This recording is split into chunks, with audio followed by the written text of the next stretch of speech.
Doctor Parthasarathi గారు, Adoni MLA గారు. ధన్యవాదాలు అధ్యక్ష. అధ్యక్ష,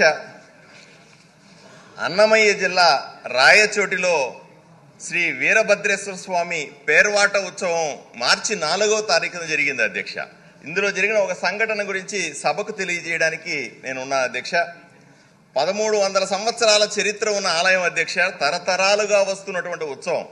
భజన సంకీర్తనలతో ఆనందోత్సాహాల మధ్య శోభాయాత్ర జరుగుతుంది మార్చి 4వ తారీఖున. అక్కడ తానా జంక్షన్కి వచ్చారు అధ్యక్ష. రాయచోటిలో అక్కడ మసీదులో నుంచి వచ్చినటువంటి అల్లరి మోకలు దాడి చేశారు శోభాయాత్ర మీద. లాఠీ చార్జ్ చేసి పోలీసులు చెదరగొట్టారు. ఊరేగింపులో ఉన్న భక్తుల మీద కేసులు పెట్టారు పోలీసులు.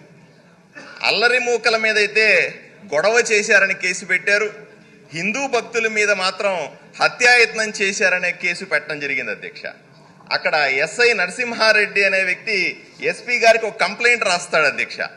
ఆ కంప్లైంట్లో ఆయన చెప్పేది ఏంటంటే, ఊరేగింపులో ఉన్నటువంటి హిందూ భక్తులు జై శ్రీరామ్ అనే నినాదాలు చేశారు అని చెప్తాడు.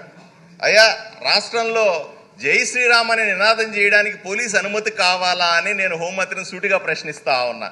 అంతేకాదు అధ్యక్ష, ఆయన చెప్తాడు, ఏమండి ఇక్కడ నేను పోలీస్ అధికారుల చుట్టూ ఆర్ఎస్ఎస్ విహెచ్పి వంటి సంస్థలకు చెందిన కుర్రవాళ్ళు వినకుండా రెచ్చగొట్టారు అని చెప్తాడు. అంతేకాకుండా నేను ఆయనకు ఒకటే అడుగుతాను అధ్యక్ష, ఆయనకు ఆర్ఎస్ఎస్ అన్నా సరే విహెచ్పి అంటే అర్థం తెలుసా అని అడుగుతా ఉన్నా. ఆర్ఎస్ఎస్ అంటే దేశం పట్ల కానీ, జాతి పట్ల కానీ, ధర్మం పట్ల కానీ, ప్రజల పట్ల కానీ నిరంతరం పనిచేసే దేశభక్త జాతీయవాద సంస్థల అధ్యక్ష. వీటిని చులకన చేసి కంప్లైంట్లో పెట్టడం, చులకనగా ఈ ఎఫ్ఐఆర్లో చేర్చడాన్ని నేను తీవ్రంగా ఖండిస్తా ఉన్నాను అధ్యక్ష. దేశ సరిహద్దుల్లో సైనికుడు ఎలాగ ఉంటాడో దేశంలో ప్రతి గ్రామంలో ప్రతి మండలంలో ఆర్ఎస్ఎస్ అనుబంధ సంస్థల కార్యకర్తలు అలా ఉంటారని గర్వంగా భావించే కార్యకర్తలం అధ్యక్ష. మేమంతా వీళ్ళని ఇంత చులకనగా చూడడం సరైన విషయం కాదు అని చెప్తాను అధ్యక్ష. స్పష్టంగా చెప్తుందంటే, అల్లరి మూకల నుంచి భక్తులను కాపాడలేని పోలీసులు తమ తప్పులు కప్పిపుచ్చుకోవడానికి ఇలా ఎవరినో సంతృప్తి పరచడానికి మహిళల మీద, భక్తుల మీద దాడి. ఒకే నిమిషం అధ్యక్ష, ఒక్క నిమిషంలో పూర్తి చేస్తాను. ఎవరిని బుజ్జగించడానికి కఠినమైన సెక్షన్లు పెట్టి హిందువుల మీద పోలీస్ కేసులు పెడుతున్నారు అని నేను సూటిగా ప్రశ్నిస్తా ఉన్నాను. ఇటువంటి సంఘటనలు రాష్ట్ర ప్రభుత్వానికి చెడ్డ పేరు తెచ్చే అవకాశం ఉంది అధ్యక్ష.